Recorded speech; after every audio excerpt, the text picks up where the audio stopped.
Good morning. We're back reading about 10 minutes a day from the Anarchist Handbook, organized by Michael Malice. And today we're going to wrap up Anatomy of the State by Murray Rothbard and probably get into our next essay. So we're going to go ahead and start the next section, the final section of Anatomy of the State, about two-thirds of the way down on page 302, the final section in this essay, titled History as a Race Between State Power and Social Power. Just as the two basic and mutually exclusive interrelations between men are peaceful cooperation or coercive exploitation, production or predation, so the history of mankind, particularly its economic history, may be considered as a contest between these two principles. On the one hand, there is creative productivity, peaceful exchange and cooperation. On the other hand, coercive dictation and predation over those social relations. Albert J. Nock happily termed these contesting forces social power and state power. Social power is man's power over nature, his cooperative transformation of nature's resources and insight into nature's laws, for the benefit of all participating individuals. Social power is the power over nature, the living standards achieved by men in mutual exchange. State power, as we have seen, is the coercive and parasitic seizure of the production, a draining of the fruits of society for the benefit of non-productive, actually anti-productive rulers.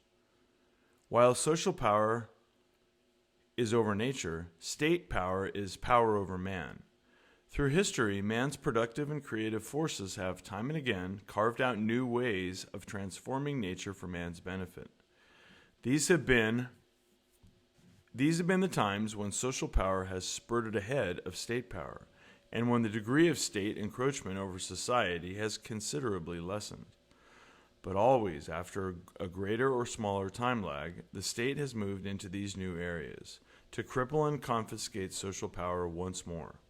If the 17th through the 19th centuries were, in many countries of the West, times of accelerating social power and a corollary increase in freedom, peace, and material welfare, the 20th century has been primarily an age in which state power has been catching up, with a consequent reversion to slavery, war, and destruction.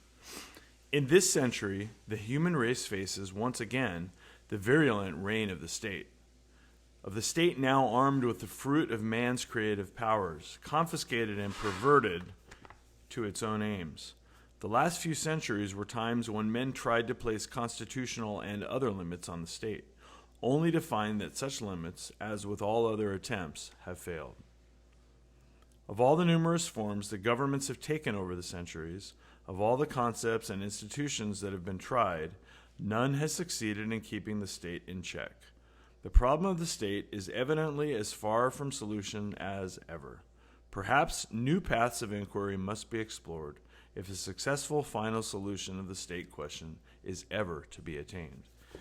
And then there are 1/2, 1.5, 2.5, 3.5, 4.5, 5.5, almost 6 full pages of footnotes for that essay. That's crazy. That's Murray Rothbard.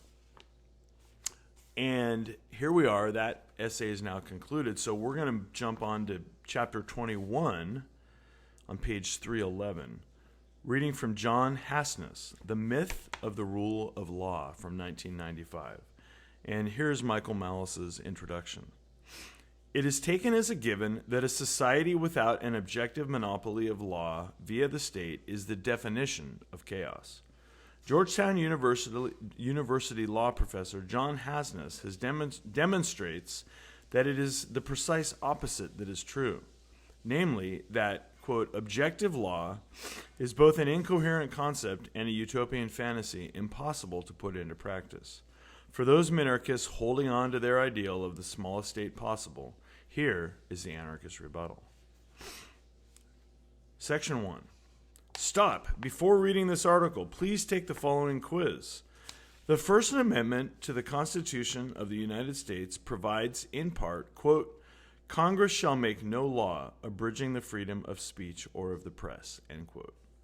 On the basis of your personal understanding of this sentence's meaning, not your knowledge of constitutional law, please indicate whether you believe the following sentence to be true or false. 1. In time of war, a federal statute may be passed prohibiting citizens from revealing military secrets to the enemy. 2.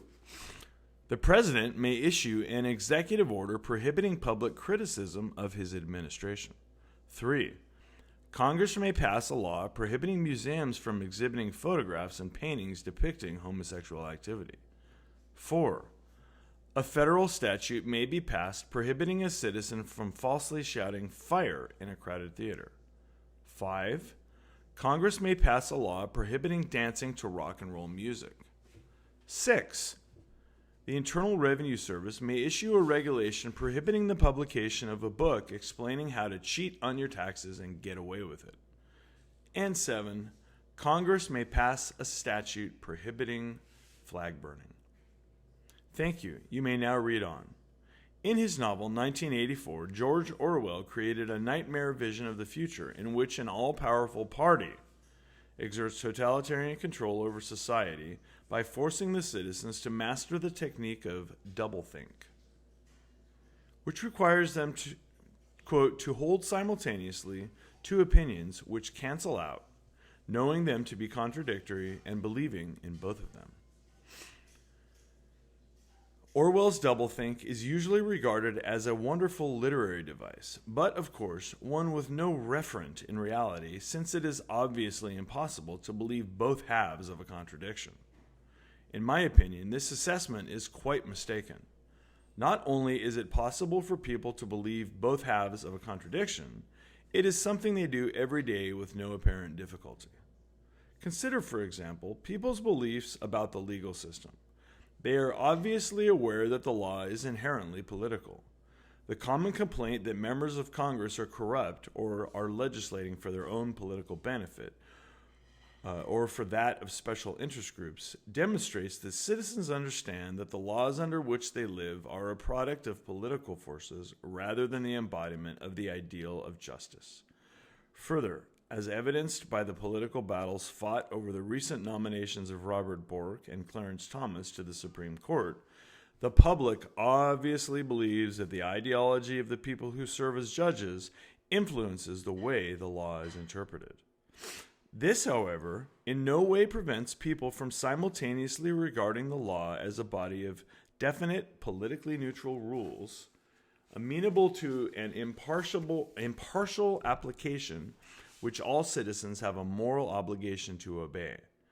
Thus, they seem both surprised and dismayed to learn that the Clean Air Act might have been written not to produce the cleanest air possible, but to favor the economic interests of the miners of dirty burning West Virginia coal, West Virginia, coincidentally, being the home of Robert Byrd, who was then chairman of the Senate Appropriations Committee, over those of the miners of cleaner burning Western coal. And when the Supreme Court hands down a controversial ruling on a subject, such as abortion, civil rights, or capital punishments, then, like Lewis and Casablanca, the public is shocked to find that the court may have let political considerations influence its decision.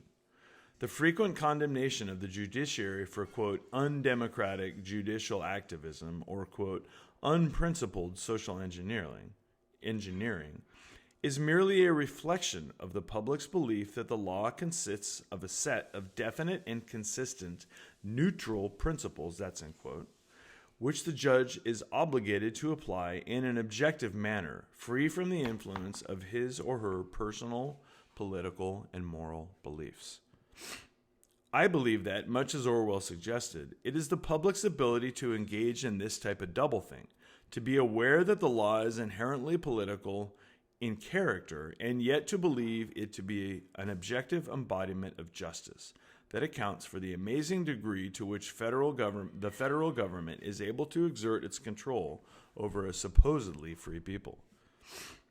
I would argue that This ability to maintain the belief that the law is a body of consistent, politically neutral rules that can be objectively applied by judges in the face of overwhelming evidence to the contrary goes a long way toward explaining citizens' acquiescence in the steady erosion of their fundamental freedoms.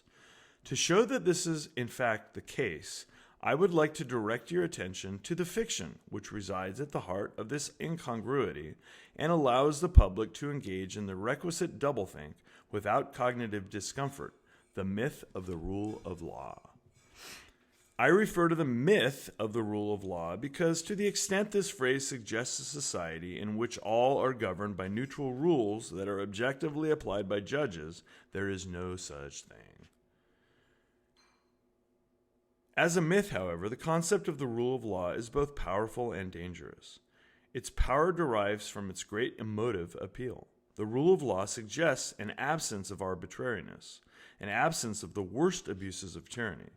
The image presented by the slogan, quote, "America is a government of laws and not people," end quote, is one of fair and impartial rule rather than subjugation to human whim. This is an image that can command both the allegiance and affection of the citizenry. After all, who wouldn't be in favor of the rule of law if the only alternative were arbitrary rule? But this image is also the source of the myth's danger. For if citizens really believe that they are being governed by fair and impartial rules, and that the only alternative is subjection to personal rule, they will be much more likely to support the state as it progressively curtails their freedom. In this article, I will argue that this is a false dichotomy. Specifically, I intend to establish 3 points. 1. There is no such thing as a government of law and not people. 2. The belief that there is serves to maintain public support for society's power structure. And 3. The establishment of a truly free society requires the abandonment of the myth of the rule of law. And we will stop right there about halfway down on page 314 before jumping into section 2 of the essay tomorrow. Again, about 10 minutes a day reading from the Anarchist Handbook, organized by Michael Malice. If you haven't gotten a physical copy yet, you might want to do that. A little TBD how long those will still be available.